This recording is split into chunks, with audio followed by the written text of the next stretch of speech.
Na aula de hoje, a gente vai dar uma boa olhada em convexidade, que vai ser vou apresentar o que é o conceito e depois vai fazer parte de um resumão de todas as características matemáticas que a gente tem que obedecer para conseguir usar com segurança e tranquilidade os métodos de otimização baseados em gradiente, que são essa teoria de otimização sem restrições e com restrições que nós vimos nas últimas duas aulas. Tá? Então, antes disso, vou fazer só uma revisão rápida do que a gente aprendeu, para daí recapitular todas essas condições que a gente vai precisar obedecer para conseguir utilizar de fato aí, a teoria de otimização tanto sem quanto com restrições. Tá? Depois eu vou apresentar esse conceito de convexidade, qual vai ser o impacto prático para a gente, né, na hora de utilizar mesmo algoritmos de otimização. E por fim, vamos fazer uma pequena introdução aqui aos métodos numéricos de otimização. Então é para vocês começarem a se familiarizar e utilizar um código bem simples aí de otimização numérica. Tá? A otimização numérica vai ser bem o foco da segunda parte do trimestre, mas vamos começar agora para vocês terem 2 semanas para se adaptarem à linguagem, verem a cara básica do código, que vai ser assim bem a sequência que está nesse código vai ter que estar em todos os outros, só vamos aumentar as coisas a partir dele. Então dá um tempinho a mais para vocês se familiarizarem com a linguagem, quem não já tiver familiarizado. Tá? Então, vamos relembrar esse slide que a gente viu na aula passada, que era uma motivação para a otimização com restrições. Aqui a gente tinha os 3 tipos de otimização de entreliça. Então, ou seja, a otimização de size, que seria somente modificar as seções transversais das barras. Mais especificamente, o problema mais simples seriam as variáveis de projeto serem as áreas das barras da treliça, da área 1 até a barra 1 até a barra N. Depois a gente complicava um pouco, colocava também essa otimização de forma, de shape, você pegar alguns nós da treliça e permitia que eles se movimentassem. Então, nesse caso aqui, os 3 nós do bando superior poderiam se movimentar na vertical. E o caso mais que nos proporciona o menor peso possível para um dado carregamento da estrutura, a gente também incluiria a topologia, ou seja, a capacidade do algoritmo de deletar nós e barras. Tá? Por que eu estou relembrando esse probleminha aqui? Eu comentei rapidamente que esse problema de você minimizar a massa ou volume da estrutura sujeito a restrições de tensão nas barras, ele era um problema convexo. Tá? Então hoje a gente vai ver o que é um problema convexo e entender por que ele é bem mais fácil de resolver. Tá? Então esse aqui é um exemplo bem prático de otimização estrutural, que você consegue ter um problema de otimização convexo, que não vai ser muito fácil de achar. Vocês vão ver na hora de desenvolver o trabalho final da disciplina. Quando a gente passa para esse problema aqui, inclui as restrições as variáveis de shape, ou seja, a gente muda a forma da estrutura, ele passa a ser não convexo. Tá? Então, perde a garantia da convexidade e, logicamente, se torna não linear também. Tá? Então, apesar de ser aparentemente simples os problemas de treliça, quando a gente sai só do size e passa para o size e shape, a gente já tem um montão de problema para resolver. E logicamente, quando a gente inclui topologia, aí o problema deixa de ser contínuo, então fica bem mais complicado de resolver. Tá? Então aqui é só para lembrar que a gente tem um problema que eu estou chamando de convexo, e para a gente ver na aula de hoje certinho o que é o tal do problema de otimização convexo. Vai ser o nosso grande objetivo, vamos dizer assim, da aula de hoje. Tá? Então, nossa notação geral, e vamos passar para o que a gente viu na teoria da otimização. Então, para otimização sem restrições, o que a gente tinha? A gente queria minimizar uma função f, uma função que mapeia o espaço Rn em R, uma função aí que transforma vetores em um escalar. E o procedimento para isso, o que era? A gente achar os pontos estacionários de f, ou seja, os pontos que fazem o gradiente de f serem iguais ao vetor nulo. Para isso aqui a gente disse que é o que? Seriam as condições necessárias de otimalidade. E dentre esses pontos estacionários a gente verificaria a condição suficiente de otimalidade, que é o seguinte, é ver o que está acontecendo nesses pontos com a derivada segunda da função. Tá? Ou em um espaço n qualquer, é ver o que está acontecendo com a matriz hessiana da função nesses pontos. Beleza? Então, lembrando que para a gente ter um x ser um x estrela ser um ponto mínimo, ele teria que ser um ponto estacionário, e ainda a matriz hessiana nesse ponto teria que ser positiva definida. Tá? Então, lembrando, para ela ser positiva definida, uma maneira de checar isso é checar o sinal dos seus autovalores. Se todos forem positivos, ela é positiva definida. Tá? Então, desse slide aqui, a gente já nota o quê? Para a gente conseguir aplicar as condições necessárias, então a função f ela tem que ser contínua e uma vez diferenciável, e para a gente conseguir aplicar a condição suficiente, ela vai ter que ser contínua e duas vezes diferenciável. Então, as características básicas matemáticas que a gente exige da nossa função f para começar a resolver um problema de otimização é que ela seja contínua e duas vezes diferenciável. Beleza? Então, de forma não explícita, a gente também vai exigir a continuidade da derivada segunda dada. Tá? Então, para essas derivadas existirem, vai ter uns troços que chamam suavidade, etc, etc, que a gente não vai entrar em detalhe aqui. Vamos parar matematicamente por essas condições. Então, nesse primeiro slide, a gente vê que para a gente conseguir otimizar alguma coisa, a função tem que ser contínua e duas vezes diferenciável. Até as derivadas têm que ser contínuas também. Depois a gente viu o que? Os problemas de otimização com restrições. Tá? Então, o nosso procedimento de solução basicamente vai ser aplicando as condições lá de Karush com Tucker. Tá? Então, como a gente viu na aula passada, como é que a gente aplica essas condições? A gente monta o lagrangiano do problema, ou seja, a gente inclui as restrições dentro de uma grande função objetiva chamada lagrangiano, que é formada pela nossa função objetiva original, mais o somatório dos multiplicadores de Lagrange das restrições de igualdade vezes elas mesmas, e de forma análoga, mais o somatório lá dos multiplicadores de Lagrange das restrições de desigualdade vezes as próprias restrições de desigualdade mais aquelas variáveis de folga. Tá? Então, só relembrando aqui que tinha dentro desse bolo todo, os multiplicadores de Lagrange das restrições de igualdade eles podiam ser tanto positivos quanto negativos. Uma restrição de igualdade pode ser violada tanto para cima quanto para baixo, vamos dizer, tanto para mais quanto para menos. Já os multiplicadores de Lagrange das restrições de desigualdade, eles obrigatoriamente têm que ser aí maiores ou iguais a zero. Tá? Essas variáveis SK, a gente também chama de variáveis de folga. O que elas significavam? Para uma dada restrição de desigualdade em K, a gente tinha ou esse cara, se o multiplicador de Lagrange é maior do que zero, a restrição está ativa. Se ele é maior que zero, obrigatoriamente o nosso SK é igual a zero. Então a restrição está ativa. Se a restrição não está ativa, o que aconteceria? O SK é um valor diferente de zero e o nosso multiplicador de Lagrange, U, seria igual a zero. Tá? Então ele não pode ser negativo.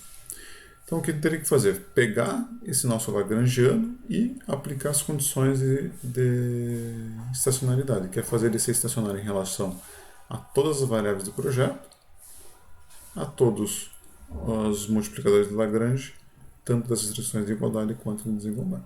Então, formaria aqui um sistemão de equações.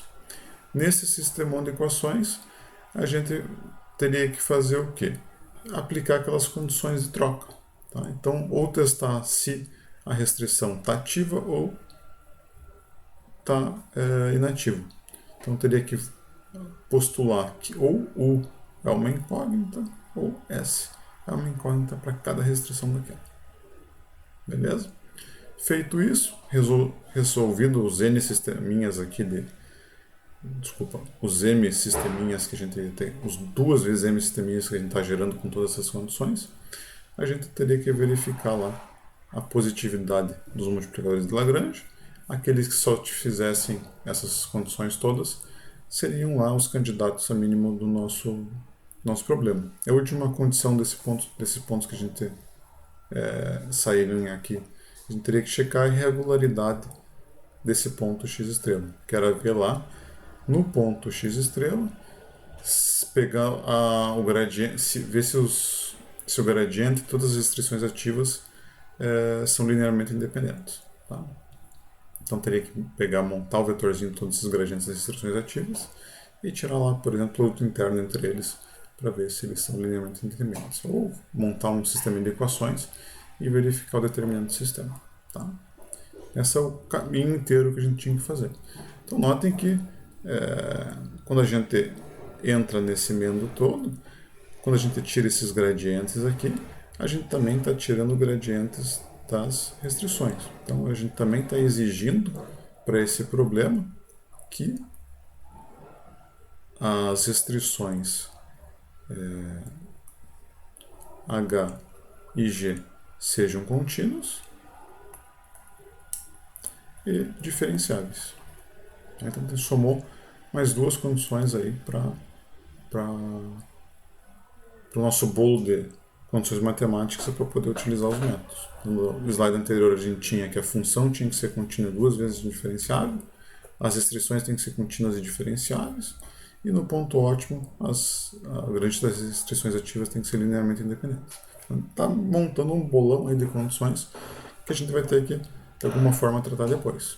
Beleza? Então essas condições matemáticas que vão tornando assim, a aplicação indiscriminada dos métodos matemáticos um pouco difícil. Tá? Não é em todas as situações que a gente vai conseguir aplicá-los.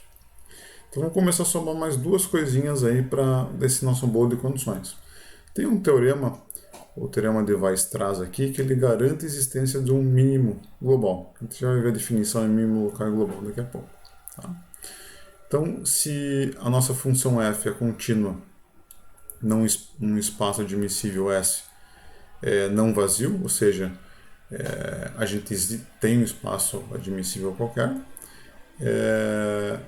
se esse nosso espaço S for fechado e limitado, então f tem um mínimo dentro desse espaço. Tá? O que isso vai implicar para a gente?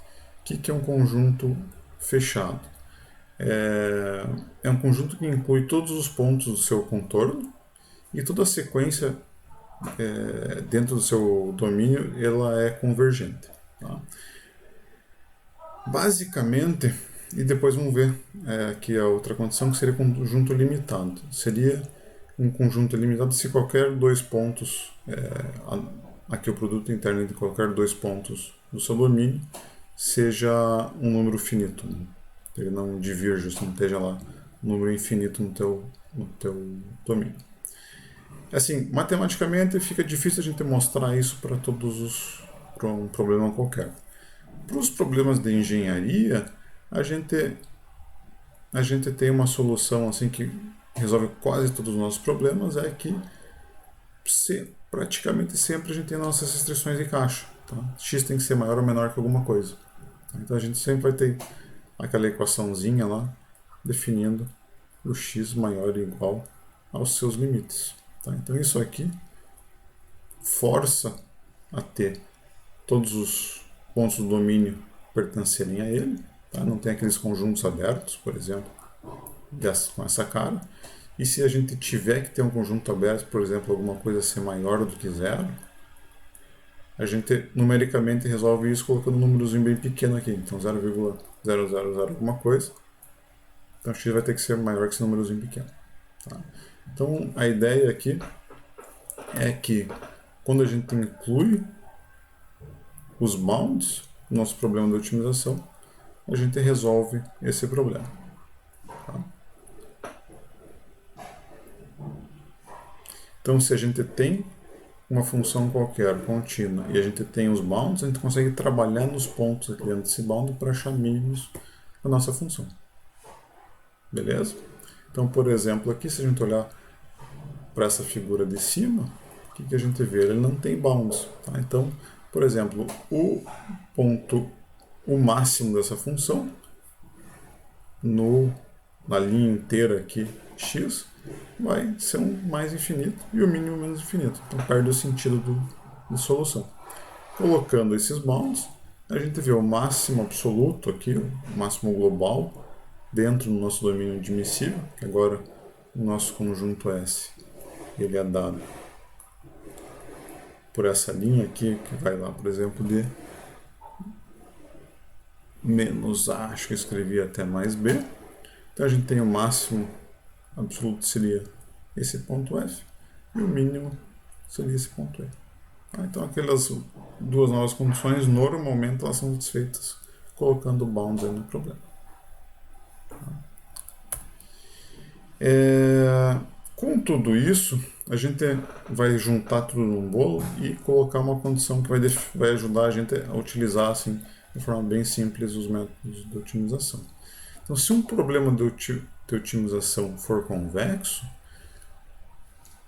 qualquer mínimo que eu encontre aplicando tanto as condições de otimidade lá da teoria de otimização sem restrições quanto as condições de KKT, elas são condições suficientes para ser um mínimo do problema. Tá? Então, se eu mostro que um problema é convexo, se eu acho um x estrelas com as condições de KKT, ou lá fazendo o gradiente da função ser igual a zero e verificando a derivada segunda dela, eu garanto que esse ponto é um único mínimo do problema de otimização. Tá? E o que é um problema de otimização convexo? Para a gente mostrar que um problema é convexo, a gente vai ter que mostrar que tanto a função objetivo como as restrições de desigualdade são convexas e as restrições de igualdade devem ser lineares. Tá? Vamos ver então o que é uma função convexa no próximo slide. Primeiro vamos ver graficamente. Graficamente, uma função convexa é o seguinte: dado um domínio qualquer dessa função, dentro desse domínio você consegue ligar os dois pontos para uma reta e essa reta não cruza a nossa função original. Então a ideia é a seguinte: a gente tem essa função que está no quadro. Vamos supor que o nosso domínio aqui vá de x igual a 0 até o d igual a 7, mais ou menos aqui. Tá? Então esse aqui é o nosso S. Eu posso colocar qualquer dois pontos em cima dessa reta. O que vai acontecer? Desculpa, qualquer dois pontos em cima da nossa função desse intervalo, eu consigo ligar esses dois pontos por uma reta e essa reta não cruza a nossa função. Tá? Então a linha pontilhada nunca cruza a nossa função azul. Beleza? Então graficamente isso é uma função convexa. Matematicamente o que é? É essa equação que é dada aqui em cima. A função objetivo da combinação linear de quaisquer dois pontos é sempre menor ou igual que a combinação linear da função objetiva nesses dois pontos. Tá? Então, graficamente, a gente teria que provar isso aqui para uma função ser convexa. Matematicamente, seria essa condição dada acima. Tá? Agora, para essa mesma função, se nós pegarmos agora o domínio que dá a tela inteira aí, então o domínio S vai de x igual a 0 até x igual a 18. Então notem, se eu distribuir dois pontos quaisquer aqui nesse domínio, em alguns deles a linha pontilhada vai acabar cruzando a linha azul. Então, por exemplo, meu ponto D1 aqui, meu ponto D3 aqui. Se eu ligar os dois, a linha pontilhada está cruzando a função azul ou seja, a função graficamente já não é convexa. Então, se a gente testar essa condição matemática aqui de cima, a gente vai ver que a função não é convexa em todo o seu domínio. Beleza? Então, essa é a ideia de convexidade de função. Uma forma adicional de provar, mostrar convexidade é analisar a matriz hessiana da função. Então, para uma função ser convexa, a matriz hessiana tem que ser positiva definida em todo o domínio que está analisando a função. Beleza? Então, essa é a ideia de convexidade. Em termos bem práticos assim e gráficos, convexidade é o seguinte: ela vai ajudar a gente a definir se uma função só tem um mínimo único, né, local e global, ou a gente pode ter vários mínimos locais e um global. Tá? O que é um mínimo local? Mínimo local é o valor mínimo que a função pode assumir num determinado pedaço da nossa função. Então, por exemplo, voltando lá para primeiro subdomínio da nossa função aqui, vamos considerar x igual a 0 até x mais ou menos igual a 7 aqui. Tá? Então, notem, o valor mínimo da função nesse subintervalo aqui do domínio é esse pontozinho aqui. Tá? Então, esse cara, ele é o mínimo local da função, se a gente considerar o intervalo inteiro aqui de 0 a 18. Então, ele é o mínimo local dado um subdomínio do nosso conjunto S. Tá? O que é o mínimo global? É o valor mínimo que a função pode assumir em todo o seu domínio. Então, para essa nossa função aqui, esse ponto x igual a 14 alguma coisa é o mínimo global do problema, ou seja, é o menor valor que essa função assume em todo o seu domínio. Essa aqui. Beleza? Quando a gente for ver na segunda parte da aula os métodos numéricos para otimização, essa questão gráfica aqui vai ficar bem intuitiva para a gente definir mínimo local e global e o que a gente consegue achar com métodos numéricos de otimização baseado em gradientes.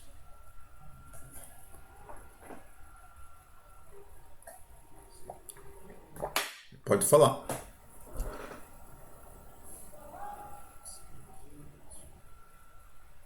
Exatamente. O domínio da análise é a gente que define.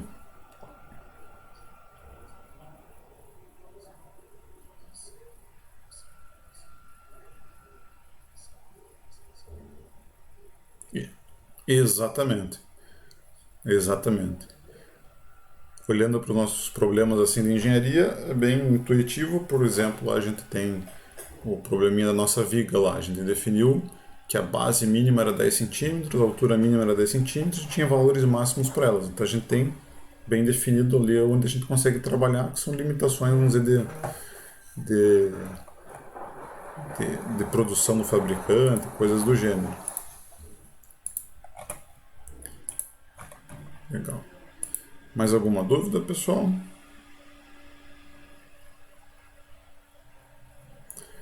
Essa questão de colocar limites no domínio fica menos intuitiva para problemas quaisquer, né? Vamos dizer, um problema matemático que a gente pegue, ou problemas de calibração, coisas do gênero que a gente não tem bem certeza em qual que é a ordem de grandeza dos parâmetros. Mas para otimização de estrutura, assim, não me vem na cabeça um caso que a gente não tem assim, essa noção, que a gente vai ter que construir depois, então fica bem palpável assim, o estabelecimento desses limites.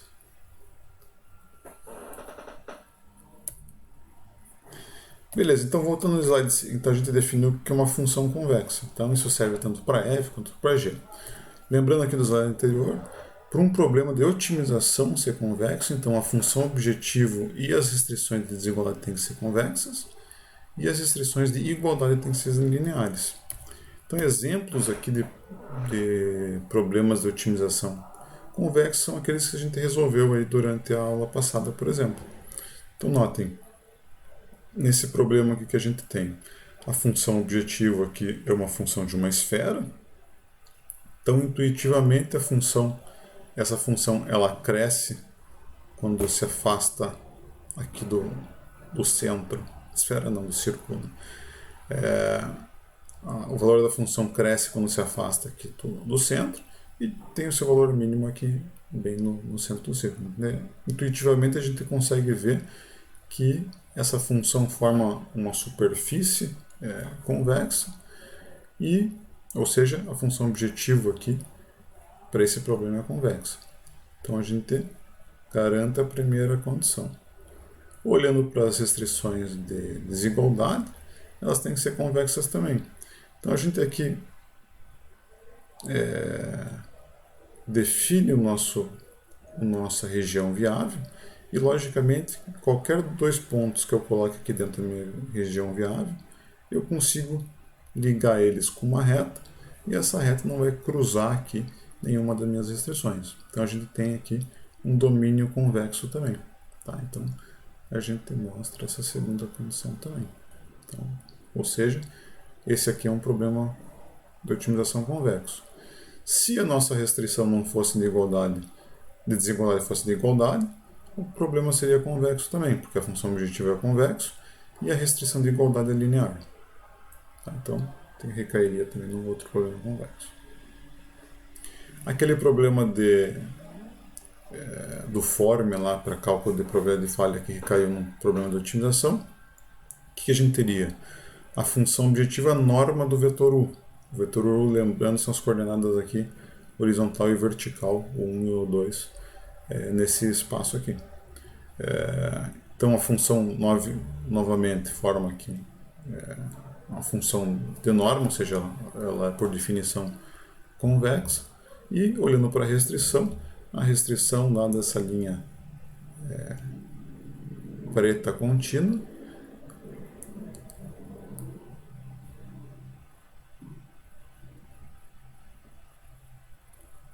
que... olha que sacanagem. Tá. Que possibilita a gente resolver o problema. Só que, na verdade, para ela ser convexa, a inclinação tinha que ser para o outro lado. Deu bug no professor, ele errou. A função aqui para esse problema ela não é convexa, mas ela não vai atrapalhar a solução. A gente sempre vai convergir para esse ponto. Mas não foi um bom exemplo, eles considerem essa figurinha. Agora, exemplos de problemas de otimização não convexos. Então, aqui tem uma função objetivo bem não linear. Aqui a gente tem o formato 3D dela e aqui as curvas de nível. Então, notem que ela tem mínimos locais dentro do seu domínio. Então, a gente tem aqui uma função objetivo já não convexa. Então, se a gente tentar resolver esse problema numericamente, a gente pode não convergir para o ótimo global do problema. Tá? Então, em outras palavras, a gente tem aqui, por exemplo, um mínimo global e tem mínimos locais em outros pontos do domínio. Agora, um problema de otimização com restrições. Notem que esse plot aqui é só da função f. Tá? Então, a gente tem uma função f que é convexa. Ó, cai aqui linearmente em relação à origem. Só que essa restrição G aqui é bem não linear e não é convexa. Então a gente recai num problema de otimização não convexo. Por quê?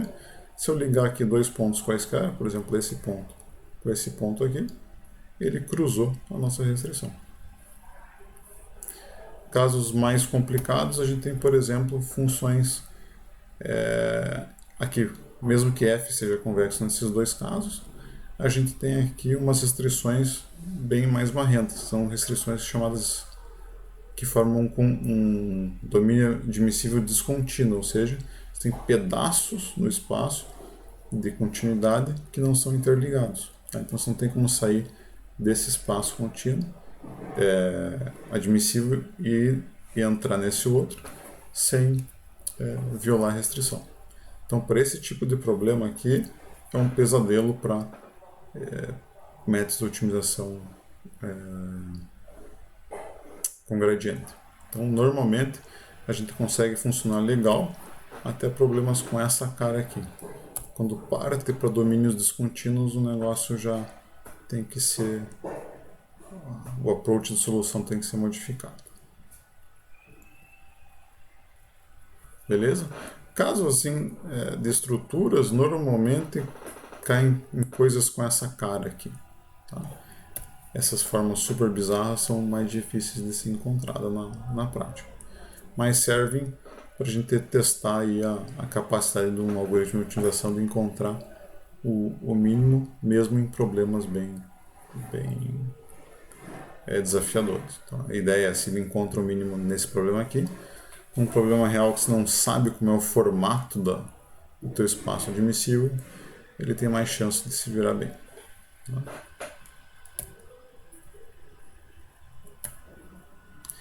Beleza? Então, assim, para a gente utilizar tanto esses métodos analíticos que a gente viu nas duas primeiras, nas aula 2 e 3, para a solução dos problemas de otimização, quanto os métodos numéricos que a gente vai ver um pouco hoje, mas com mais foco na segunda parte do trimestre, os problemas de otimização têm que ser convexos. Tá? Então, se eles não forem, a gente pode ficar preso, por exemplo, em mínimos locais. Então, olhando para essa função aqui, a gente pode ficar preso, por exemplo, nesse ponto ou nesse ponto, ao invés de deixar o mínimo global que está aqui. Ou em casos bizarros desse aqui, a gente começar nossa otimização num ponto qualquer aqui e ele vai terminar bem longe do ponto mínimo da estrelinha lá. Beleza? Às vezes, quando o problema é bem descontínuo, assim, até encontrar um ponto viável para começar é difícil. Tá? Então, é só dificuldades que podem aparecer para vocês terem em mente aí, mas vamos começar sempre dos problemas mais fáceis possíveis. Beleza? Querem perguntar alguma coisa antes de continuar para a parte dos métodos numéricos?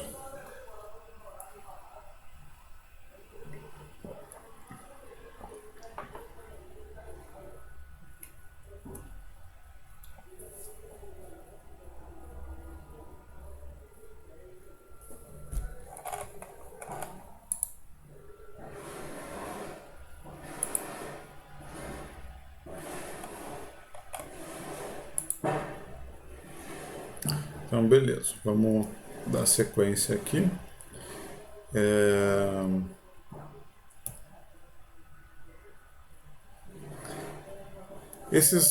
A teoria de otimização que a gente viu até então, a gente consegue resolver problemas analíticos, ou seja, problemas que a gente tem a expressão matemática tanto para a função objetivo quanto para as restrições. Só que quando a gente vai analisar qualquer problema um pouquinho mais próximo da prática, normalmente a gente não tem essas expressões definidas explicitamente. Então, para um problema estrutural, praticamente sempre a gente vai ter um código de computador que nos dá as respostas. Então vamos pegar aqui nosso problema de otimização genérico, só para ficar mais claro. Um problema de otimização da treliça lá, uma treliça lá com, sei lá, 50 barras. A função objetivo é dada pelo somatório lá da massa ou do volume de cada barra. Tá? Então até um troço relativamente simples de calcular. Só que as restrições de tensão que vão aparecer para cada barra lá, então cada barra K, a tensão divididos pelo admissível vai ter que ser menor ou igual a 1. Esses caras aqui vão vir de um código, seja de elementos finitos, um código de deslocamentos, uma análise de porte, com estruturas mais complexas. Vai ter sempre um método numérico, um código ou até um software fechado por trás para nos dar os valores das restrições em cada ponto que a gente precisa avaliar. Tá? Então a gente não consegue mais resolver esses problemas de forma analítica, que nem a gente vinha fazendo. Então nesses casos a gente é obrigado a utilizar métodos numéricos de otimização. Tá? No que vai ajudar tudo isso que a gente viu até agora? É que as condições de KKT, os critérios de otimalidade, eles vão formar a base, vão ser a base para as ideias que a gente vai utilizar para desenvolvimento dos algoritmos numéricos. beleza? Então vamos utilizar gradiente, vamos utilizar matriz hessiana, vamos construir lagrangiano, etc. Só que, em vez de fazer todos aqueles procedimentos analíticos, a gente vai fazer uma versão adaptada deles para os casos numéricos, beleza?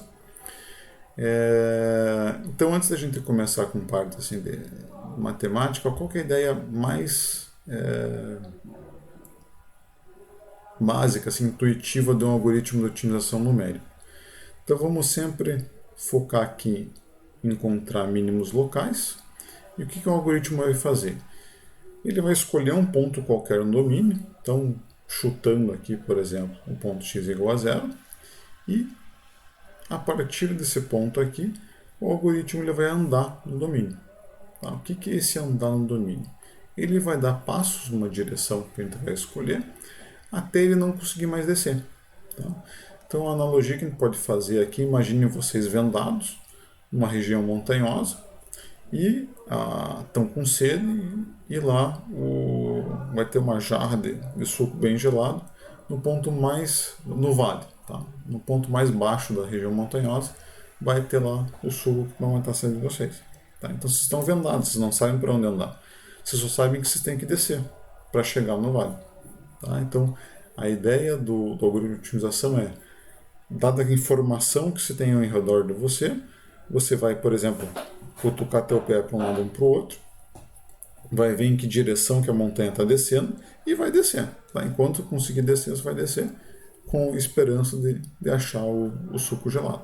Tá? Então a ideia do algoritmo de otimização é mais ou menos isso. Graficamente é como se a gente colocasse uma bolinha de gude nessa rampa formada pela nossa função objetivo e ela sempre vai descer, ela nunca sobe. Tá?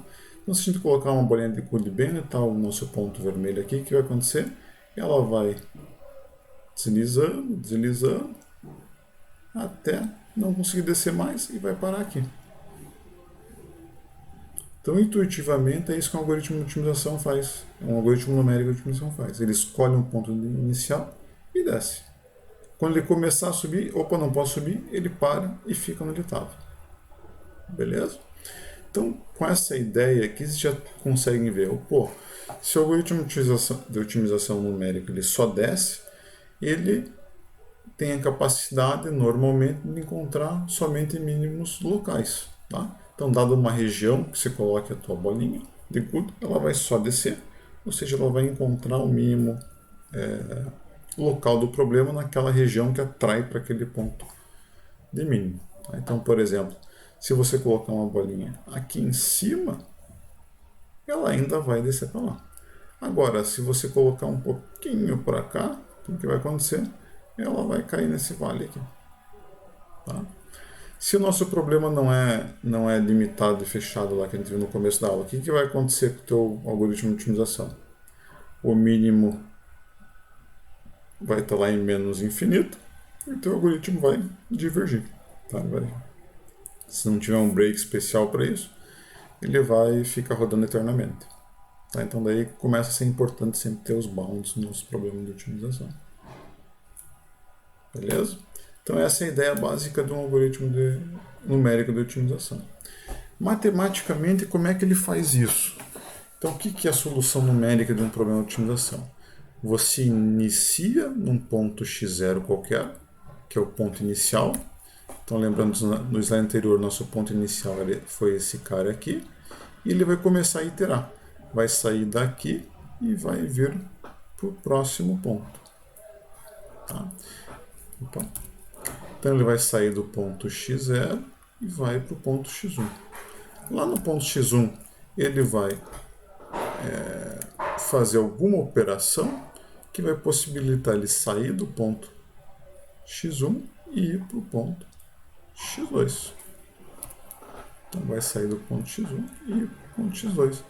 E assim por diante, até chegar num ponto qualquer, que eu estou chamando de xt, que a gente vai considerar o ótimo do problema. Então, ele vai dando esses passinhos até chegar no ponto lá, segundo o slide anterior, a interação t, que a gente diz lá, para mim, para minha precisão que eu admito, esse cara aqui eu vou considerar nosso ponto ótimo. Tá? Então, um método numérico de otimização, ele nada mais faz do que gera uma sequência no nosso domínio com a esperança de encontrar o ponto ótimo. Tá? Como é que ele gera a sequência? Então, eu estou no ponto atual, vou chamar um ponto xt qualquer. O meu próximo ponto para onde eu vou, ele é sempre definido por esse update aqui, tá? Esse delta xt.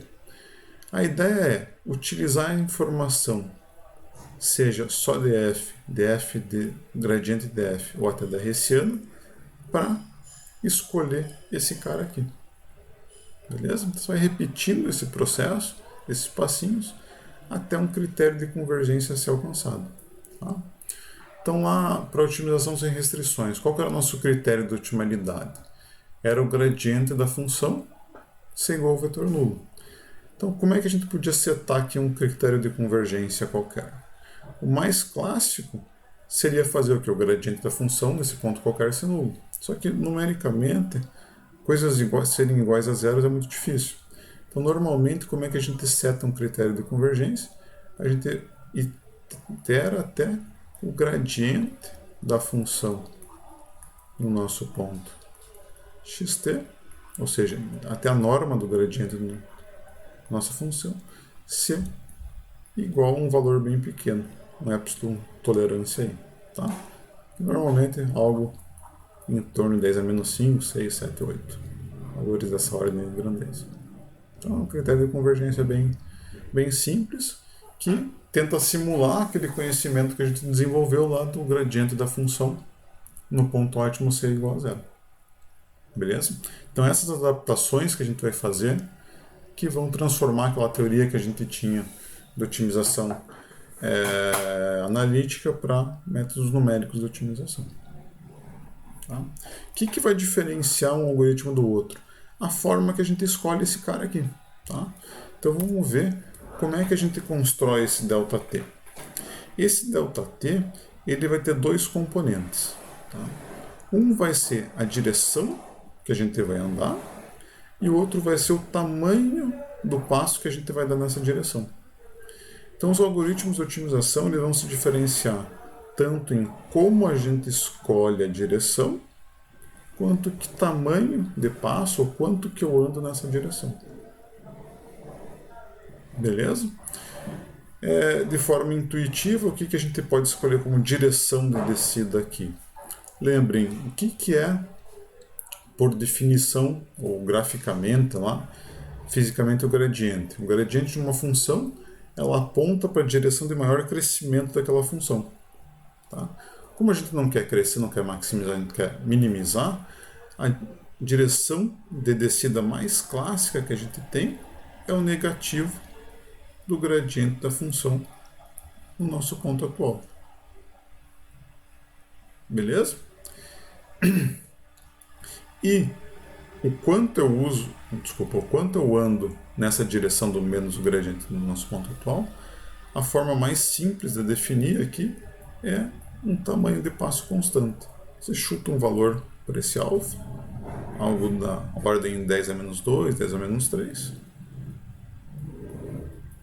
e dá esse passinho pequeno nessa direção. Tá? Então o caminho é sempre esse. O algoritmo vai ser o quê? Escolho um ponto inicial, um critério de convergência, por exemplo, a norma do gradiente df ser menor ou igual a uma tolerância, eu seto aquela tolerância lá com um valor que eu queira, 10 a menos 6, por exemplo, passo a t igual a zero. Nesse meu ponto inicial, calculo a direção de descida, ou seja, calculo o gradiente da função nesse ponto. Verifico a convergência, então verifico se esse gradiente não está menor que se a norma desse gradiente não é menor que a minha tolerância. Se não tiver, eu continuo. Calculo um tamanho de passo.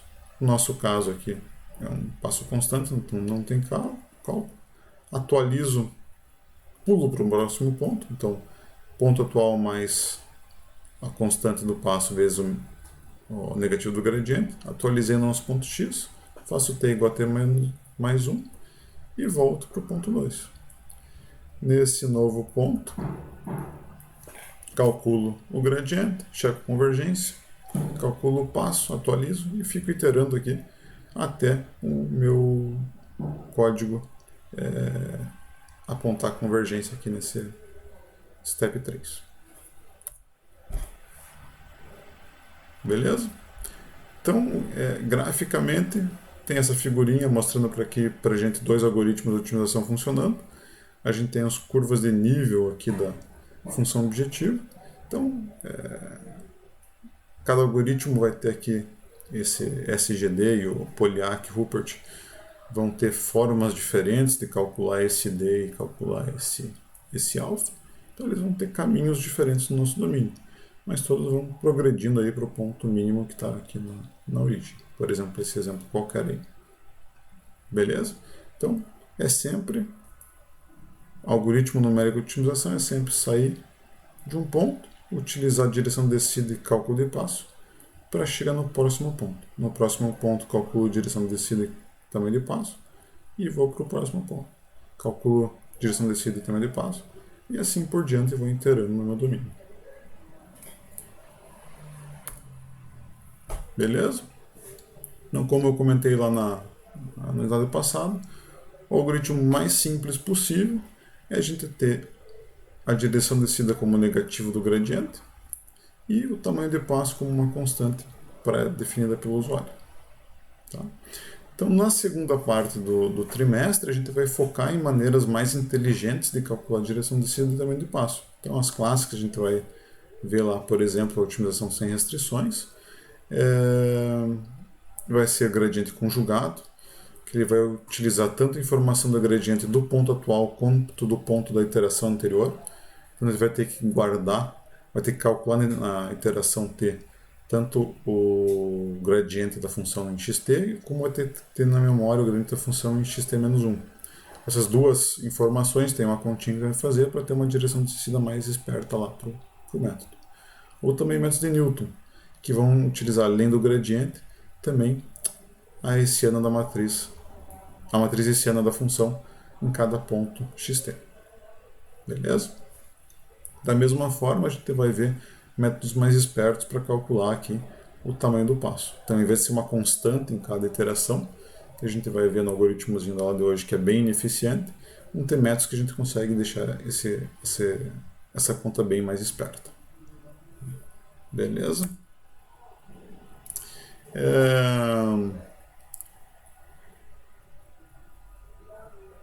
Aqui há mais um comentário sobre mínimo local e global. Então, notem, se a gente começar a pegar esse nosso algoritmo que a gente viu ali com direção de descida calculada como negativo do gradiente e passo fixo, se a gente começar por um ponto qualquer aqui, o que ele vai fazer? Ele vai gerar uma sequência de pontos que vai convergir para alguma coisa nessa região aqui e vai definir esse cara como nosso x-estrela. Se por outro lado você começar do outro lado do pico da montanha aqui, ele vai gerar a sequência e vai convergir para esse cara aqui, que para o nosso problema é o mínimo global.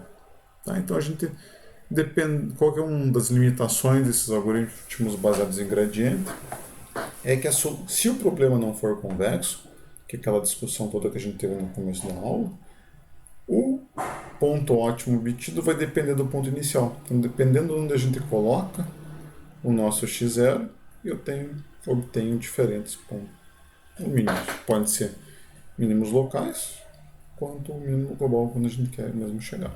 Beleza? Então, esses subdomínios aqui do nosso problema que atraem para um mínimo local aqui, ou para um mínimo global, a gente chama, não é basins of attraction. Tá? Então, são como se fossem sei lá, em português não sei como é que chama, baías de atração, não sei se existe. São as regiões de atração, vamos dizer, qualquer bolinha de gude que você coloque do cume um pouquinho para a esquerda, vem para cá. Então, de 0 até esse ponto um pouquinho à esquerda do cume, seria esse basins of attraction desse mínimo local. E, analogamente, desse mínimo global, seria qualquer coisa à direita do nosso cume, até x igual a 6, todo mundo vai cair aqui. beleza? Então, aí a gente vê a importância de mostrar aquela convexidade.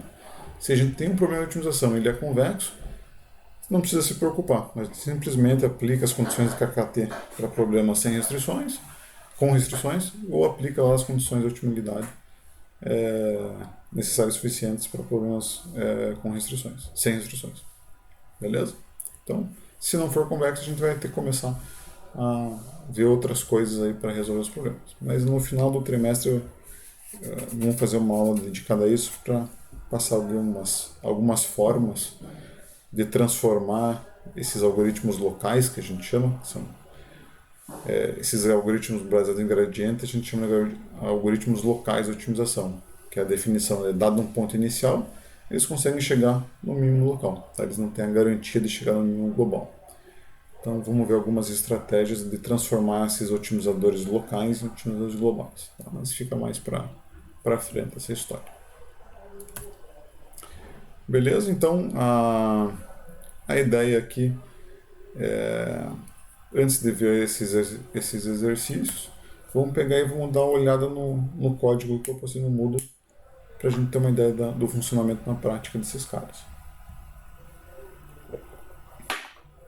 Antes de ir para lá, querem fazer alguma pergunta ou comentário?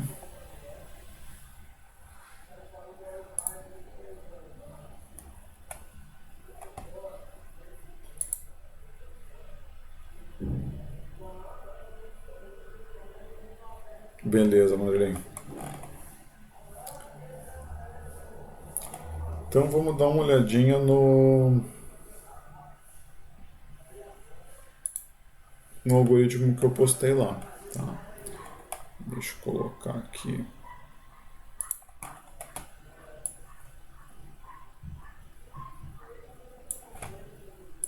Beleza. Então esse código que eu postei para vocês, ele está lá no Moodle. Vocês conseguem abrir ele, seja no JupyterLab ou no Colab lá do Google. Basicamente o que ele faz?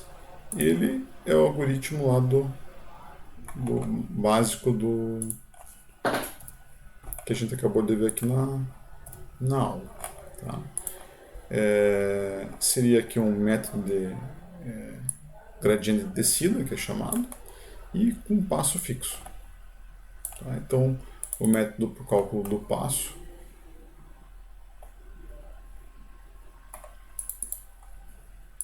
deixa eu executar a célula aqui. O método para o cálculo do passo não tem, você vai escolher, e a direção de descida é menos o gradiente. Tá? Então ele vai iterar até ele fazer com que o gradiente da função, a norma do gradiente da função, seja menor que o valor de tolerância aqui. Tá?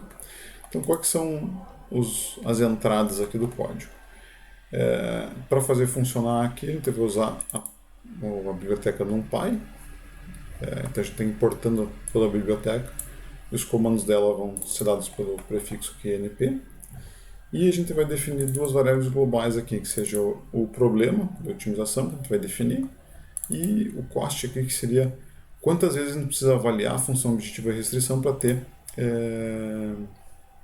a solução do problema. Tá? Então, sempre que a gente está lidando com problemas numéricos de otimização, o custo computacional a gente avalia como quantas vezes a gente precisa chamar a nossa função objetivo ou restrições. Tá? Então, quanto menos vezes a gente tem que chamar essas funções, mais eficiente é o nosso código. Aqui a gente está definindo o custo como igual a zero, então começa em zero e vai contando depois. E o problema de otimização como problema 1. A gente já vai ver onde que isso aí vai entrar. Tá? Olhando aqui para o nosso código, a gente tem que definir um ponto x0. Então, é um input do nosso problema, o ponto x0. Tá? Então, no código, a gente vai definir o nosso ponto x0, como aqui, por exemplo, ponto igual a x1 igual a 2, x2 igual a 2. Então, o vetor aí é 2, 2. Então, aqui no Python, ele está usando esse comando np.array, que ele constrói um vetor aí com essas duas entradas. Beleza? A gente faz k igual a 0. Então, aqui no slide está t igual a 0, seria o k ali do código, seria o número da iteração. E o alfa seria o tamanho do nosso passo. Então a gente está setando aqui passa igual a 0.01. Ah, professor, por que não é 0.001? É input, a gente vai ter que escolher. Tá? Então, vai ser um dos problemas desse método, inclusive. E por fim, a tolerância, aquele tol-g, seria o nosso critério de convergência. Então a gente vai iterar até o gradiente, a norma do gradiente da nossa função no ponto que ele tiver, se menor ou igual a 10 a menos 5. Tá? Ah, professor, por que não 10 a menos 4? Porque a gente colocou 10 a menos 5, é um outro input do problema. Então notem, para esse algoritmo mais básico aqui, a gente já tem que escolher três coisas. O ponto inicial, o tamanho do passo e a tolerância. Tá? Então, escolhido esses caras, a próxima coisa que vocês vão ter que fazer é definir o problema de otimização que vocês querem resolver. Então, a gente definiu aqui o problema 1, que vai ser dado por essa rotininha aqui. Então, o problema 1, o que é? Você vai a função objetivo. Então, dentro dele, ele vai chamar tanto as variáveis globais de cost como de problem. O cost vai ficar igual a cost mais 1, porque cada vez que ele acessar essa função, ele vai incrementar um pontinho aqui no cost para ter o nosso cálculo do custo computacional. E aqui dentro a gente define os problemas. Basicamente, quando você tem um problema, você precisa definir a função objetivo. Então aqui é uma função bem simples, seria x1 ao quadrado mais x2 ao quadrado. Só lembrando que a contagem das coisas no Python começam em 0 e não em 1. Tá? E a gente precisa também definir df, que seria o gradiente da função nesse ponto aqui. Tá? Então o gradiente da função nesse ponto vai ser um vetor de 2 vezes x1 mais 2 vezes x2. Beleza? Então feito isso, se a gente executar essa célula, vamos para o próximo. Esse while aqui é o nosso processo de otimização em si. Tá? Então, enquanto a norma do meu gradiente não for maior que a minha restrição, maior que a minha tolerância, ele vai fazer o que está aqui dentro. O que ele vai fazer? Vai assinalar para o meu ponto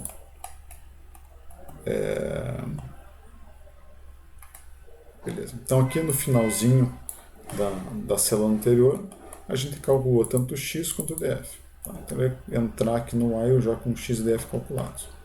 Então ele vai assinalar para a direção de descida o valor negativo do gradiente da função, vai assinalar para alfa o nosso alfa constante, vai fazer o update, ou seja, o x atual mais alfa vezes d,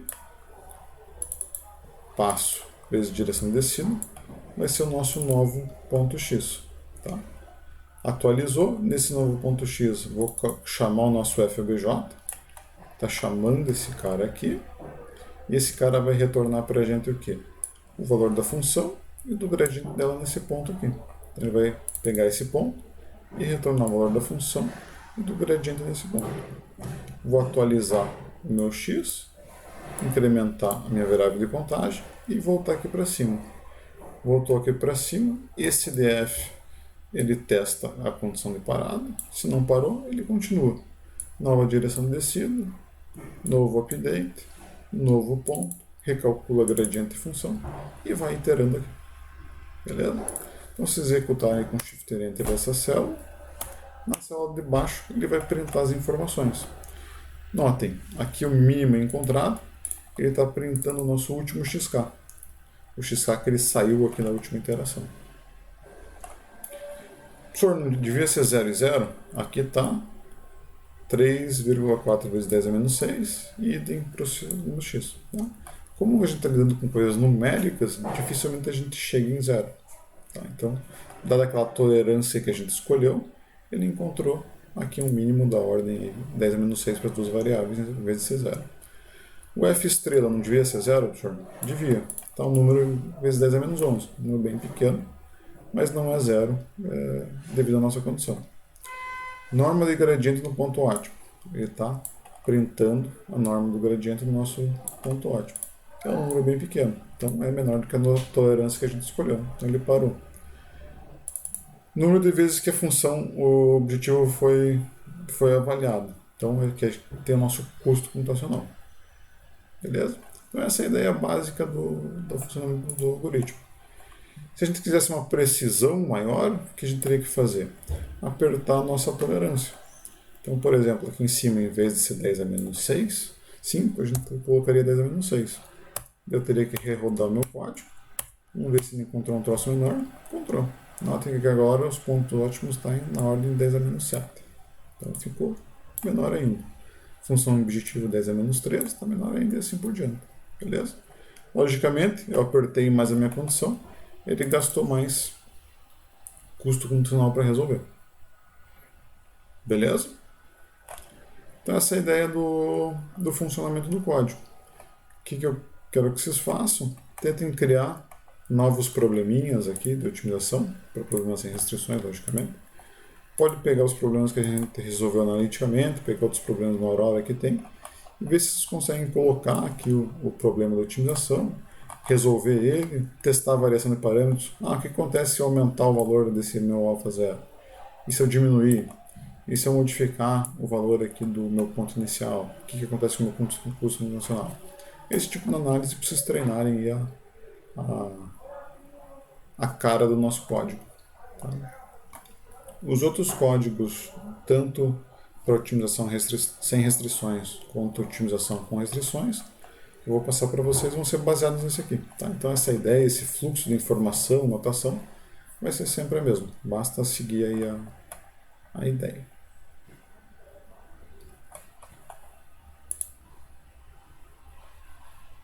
Beleza? Mais querem fazer perguntinhas do código? Alguma dúvida que tenha ficado na aula?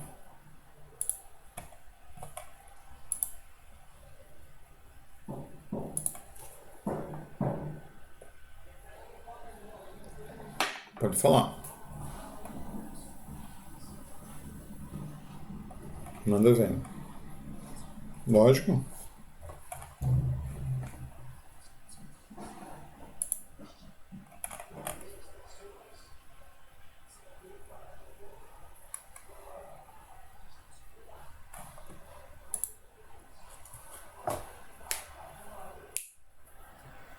Certo. Perfeito.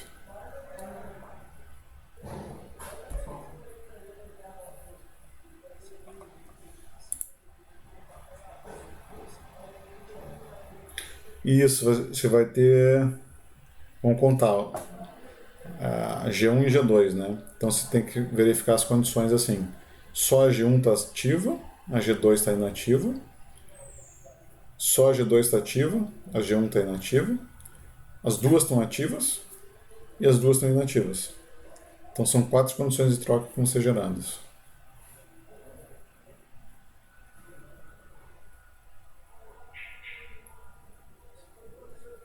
Exatamente. Então vão ser 4 sistemas de equações que você vai ter que gerar. Cada condição gera um sistema de equações para resolver. E cada sistema de equações vai dar uma soluçãozinha diferente. E a partir dessas soluções você verifica, deu um multiplicador de Lagrange negativo. Se deu negativo, a solução não serve. Desconsidera essa solução. Deu S ao quadrado igual ao número negativo, também não serve. Aí elimina as soluções que não servem e daí você fica com as soluções viáveis.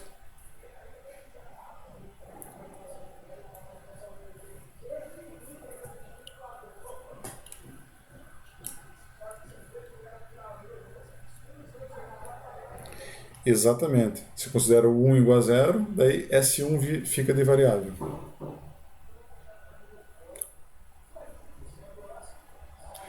Você tem que, são sempre as duas simultâneas, vamos dizer. Você considera o 1 igual a 0, S1 variável. Daí, nesse mesmo caso, o que vai acontecer com a segunda restrição? O 2 é diferente de 0, ou seja, o 2 variável, S2 igual a 0.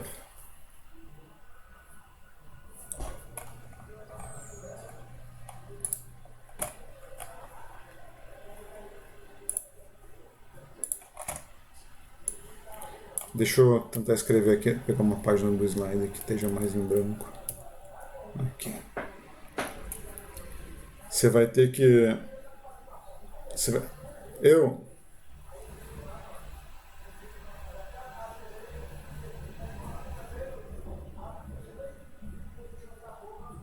Ah, legal, fica mais fácil.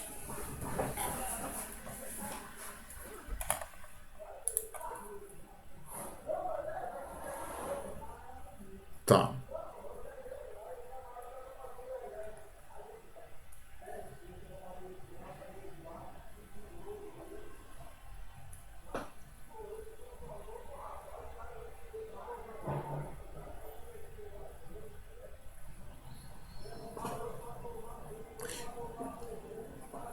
Tá, aham. Deixa eu só aumentar minha tela aqui.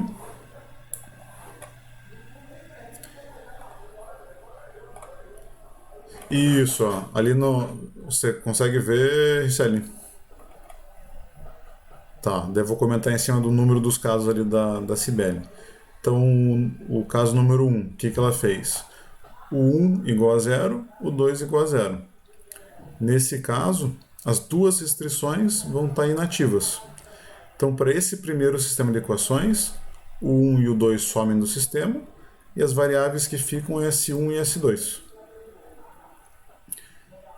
Para o segundo caso dela ali, é S1 igual a zero e o 2 igual a zero. Então, está dizendo que a restrição 1 está ativa e a restrição 2 está inativa. Daí o que vai ter que ficar? O 1 fica de variável e S1 fica de variável. Terceira condição ali, o 1 igual a zero e S2 igual a zero. Ou seja, primeira restrição está ativa, desculpa, primeira restrição está inativa, segunda restrição está ativa. Então aí fica S1 variável, fica como variável, e o 2 fica como variável. E por fim, as duas restrições ativas, ou seja, o 1 e o 2 ficam de variáveis para ser calculadas, e S1 e S2 são iguais a zero, no caso 4 ali.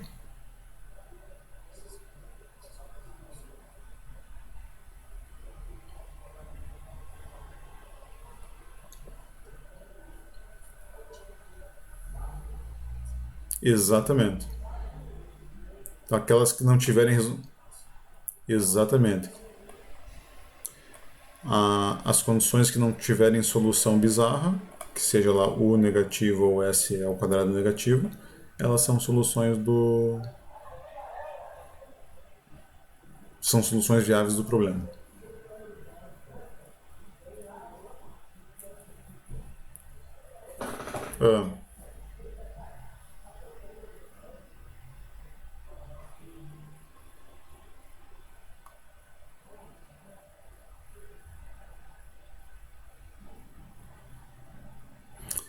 Ah, formalmente, ela teria que entrar aí no Lagrangiano. Teria que ser mais dois Gzinhos. Só que para a solução do problema ele fica muito grande, né? Para fazer à mão. Daí dá para descartar, dá para ver na resposta lá se elas provavelmente elas estão inativas, ver na resposta e já desconsidera elas do problema. Senão você teria que ter o 1 para tua restrição G, daí um U2 para tua restrição de x1 maior que zero e outra restrição, outra multiplicador de Lagrange U3 para ela. Daí fica meio insolúvel, quer dizer, o 3 e o 4 para as duas, né? Daí fica muito gigante o problema. Eu,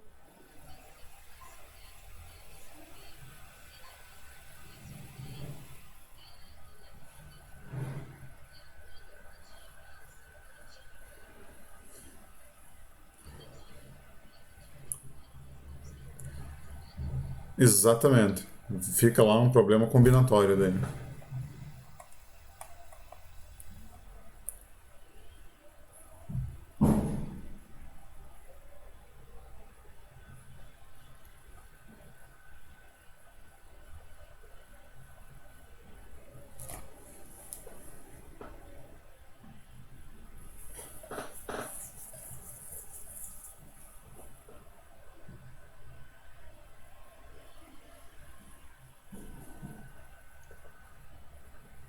Tá.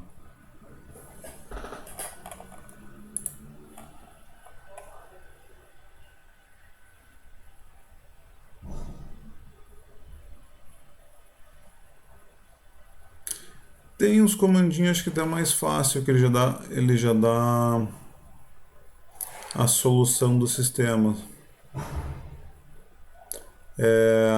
Eu posso montar um códigozinho de exemplo e mandar para vocês. Eu acho que fica mais fácil.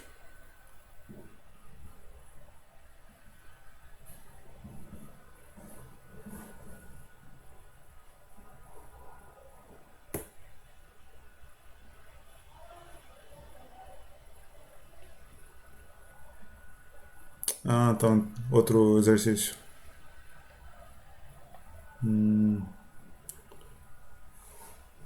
É só para ter certeza, quando você está considerando o S ao quadrado lá como variável, você não está considerando ele ao quadrado, você considera só uma variável, né?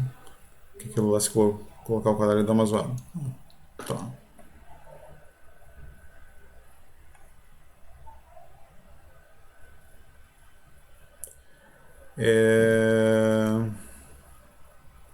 Você está invertendo a matriz ali para dar a solução?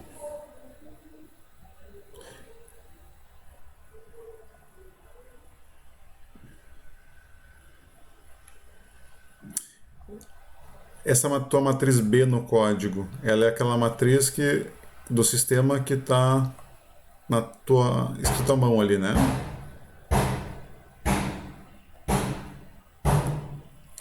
A matriz B é aquela onde você está na tua isso, na tua nota de aula que está aparecendo ali, né?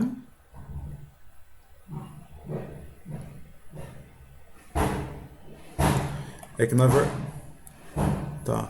É que para fazer não é a multiplicação direta dos dois que é a resposta, seria a inversa de B vezes o Y.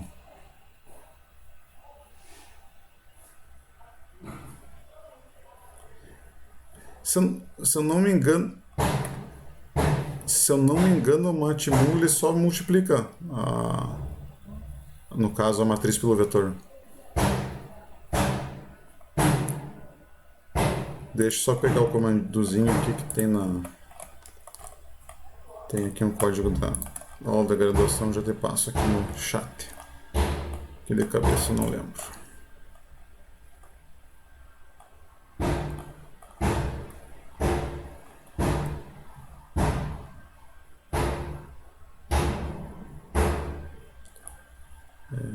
Cadê você? Aqui.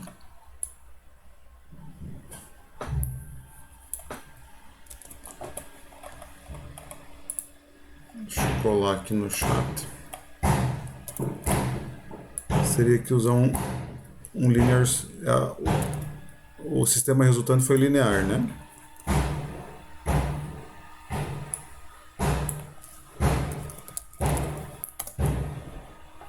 Então, se usar esse comandinho que eu passei ali no chat, ele deve funcionar. Tenta lá.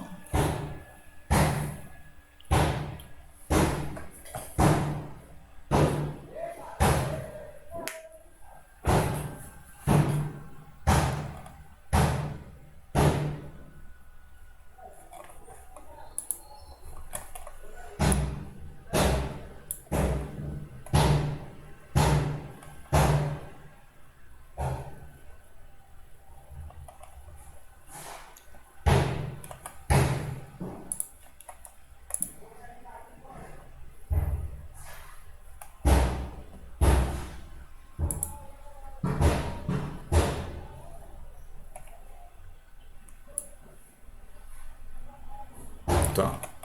Quando você fazer um comentário da pergunta que acho que vocês fizeram agora de incluir lá o x1 e x2 serem maior que zero como restrição, a inclusão daí gera é um problema combinatório de subproblemas que você vai ter que resolver para testar todas as switch conditions lá, tá? É assim mesmo. A conclusão é assim, a solução analítica dos problemas ela só vai ser válida mesmo para a gente aprender essa teoria. Para solucionar problemas de verdade, sempre vai ser via métodos numéricos. Que você já vê que para um probleminha bem simples aí já fica um troço desgastante a solução analítica.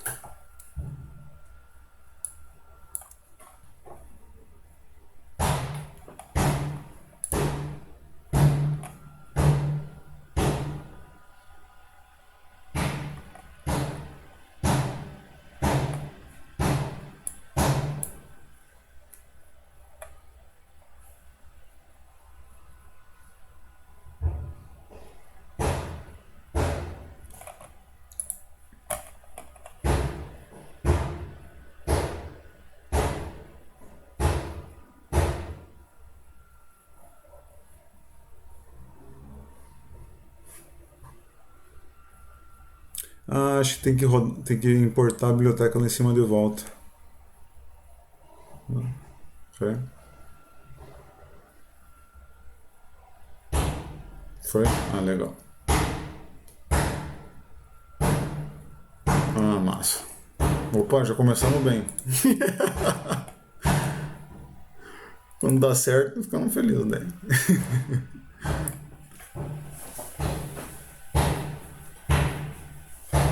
Legal.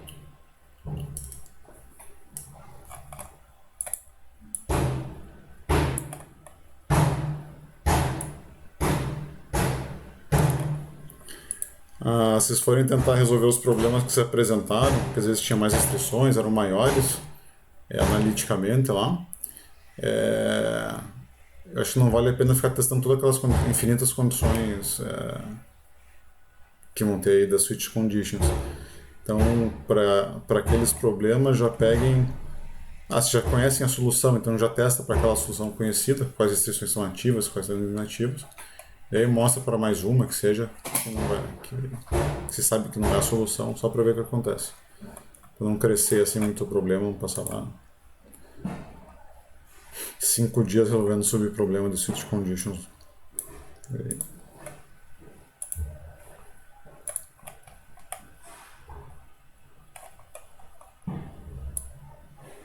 Mais dúvida, pergunta, pessoal? Dessa aula, da aula passada?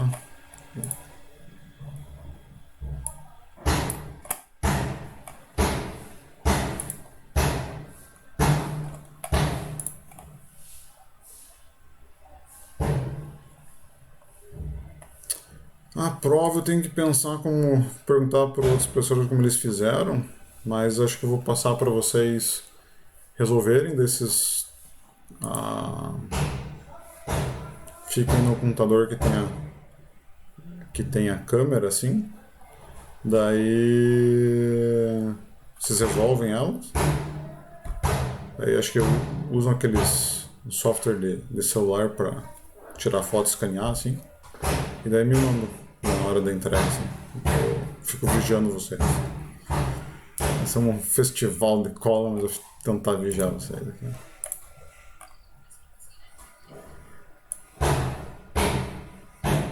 De fazer essas continhas assim, achar mínimo, mostrar convexidade, resolver problema com restrição, sem restrição, às vezes alguma coisa para dissertar. Assim, se tiver sistema, eu vou procurar não ter um sistema. Mas se tiver, daí eu uso o computador.